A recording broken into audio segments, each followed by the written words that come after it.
This was my 7th trip to Haiti, but my first time with My Life Speaks, an organization that was founded only a few months earlier.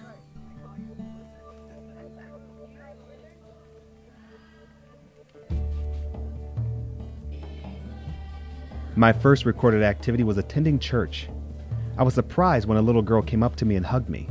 When I looked down to see who it was, I realized that it was Gael, my sponsored child who is now 12. I first began to sponsor her when she was only 5.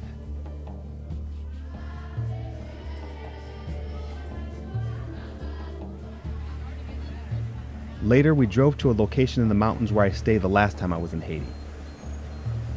Even though I told myself that I didn't need any more footage of life in the urban villages, I always feel compelled to capture a bit as we drive through.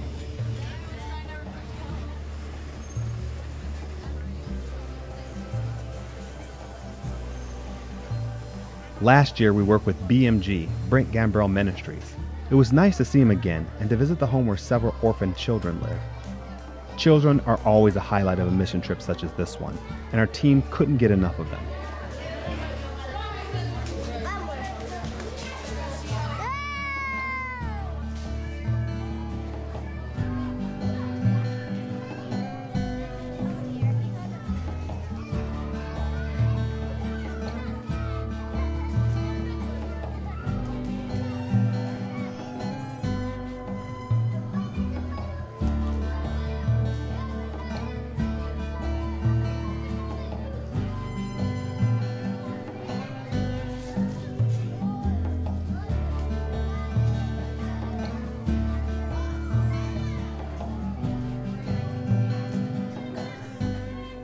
Though I like Haiti as a whole, my favorite place to be while there is in the village of Nepali. Nepali is where My Life Speaks is located, but even more important to me, it is where my sponsored child lives, and on this trip, I was able to see her every day.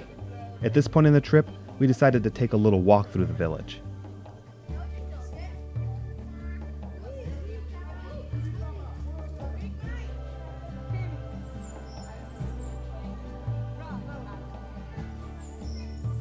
One of My Life Speaks' primary missions is to take care of orphans with disabilities. Another is to experience life with the Haitians, not just showing them love from a distance but up close, getting to know them and spend time with them on a very personal level.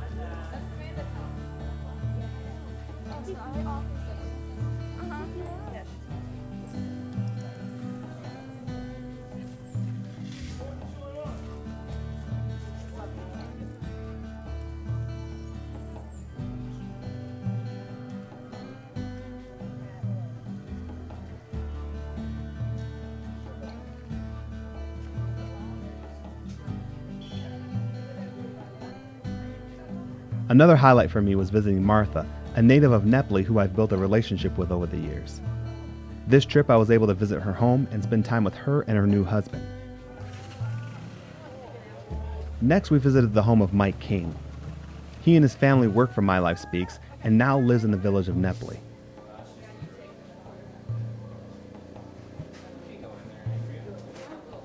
Their home doesn't look entirely different than one you might see in the States. It is quite large by Haitian standards, but still not quite as comfortable as my home in Michigan.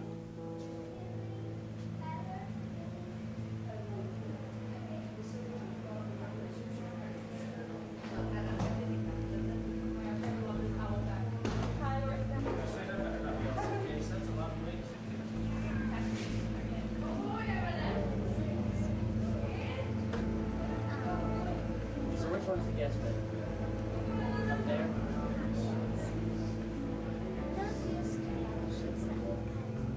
Mike and his family total about 6, and from what I can tell, they all love living in Haiti.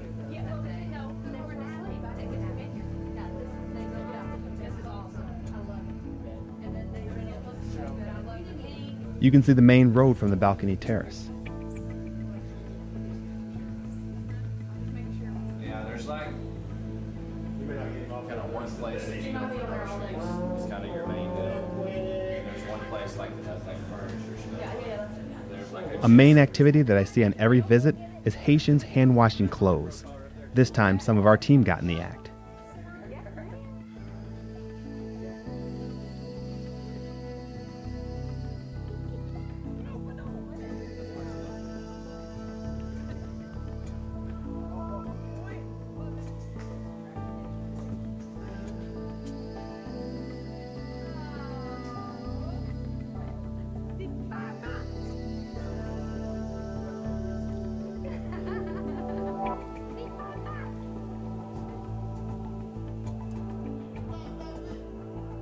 We did have one construction activity on this trip, and that was to build benches for a church. Step 1, buy the wood.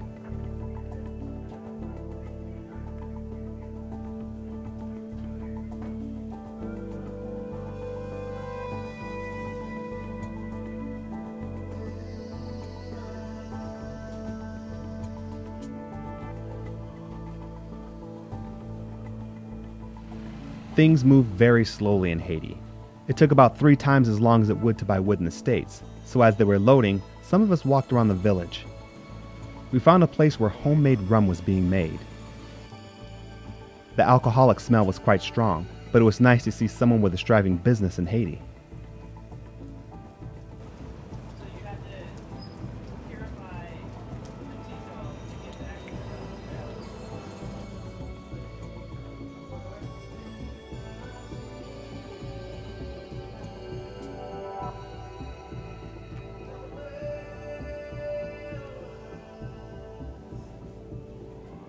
Step 2, cut the wood to length.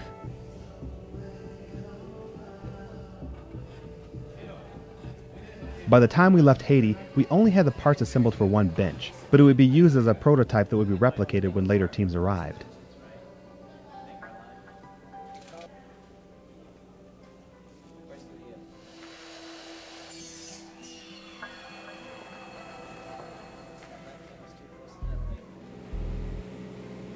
Eli's parents decided that it would be a good time for him to get a haircut. They hired one of the Haitian barbers to do it.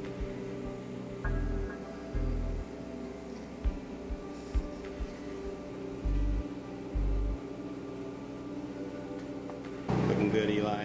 Thank you. Buzz. Have you had this shirt before? I've actually had shorter. Oh, really? Our last day there, as with every other trip, we spent on the beach. But this time we found a huge slug-like creature unlike anything I've ever seen. I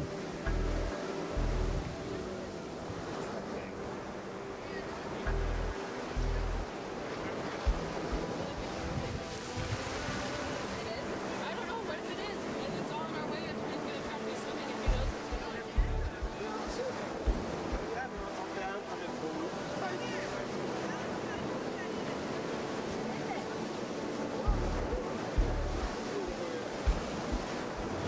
Are you guys taking a picture or can I touch it? You can touch it.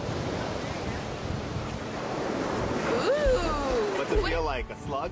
It's cool. Someone else touch it. Someone else touch it. Nobody else. You're gonna come home with a disease? Give it the big five.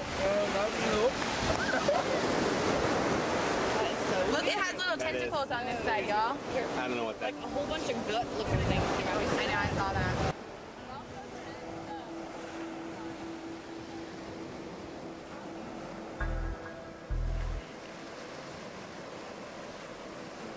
Our team couldn't get enough of the creature, but eventually they returned it back to the sea.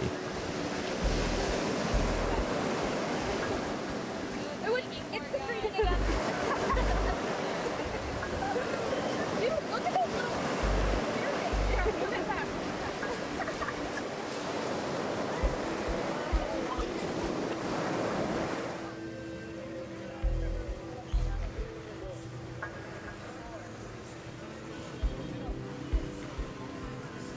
Another highlight of this trip for me was the ability to buy my sponsored child and her family a bed and a TV.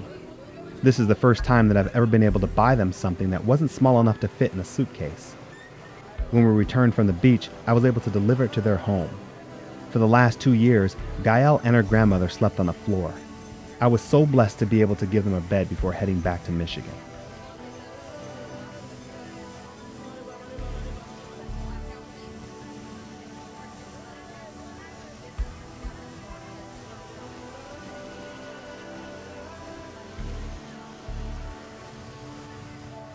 There are so many other things that happened on this trip, but unfortunately I didn't have a camera rolling at the time. A few highlights was that I was invited to preach at a little church in the mountains. While there, Gael led worship. I spent every day with Gael, more than 5 times as much as I usually spend on a trip like this. And I forged new relationships that were God-led and divinely set up. It was an amazing time, and I wouldn't be surprised that if my next visit to Haiti, I'd be leading the team.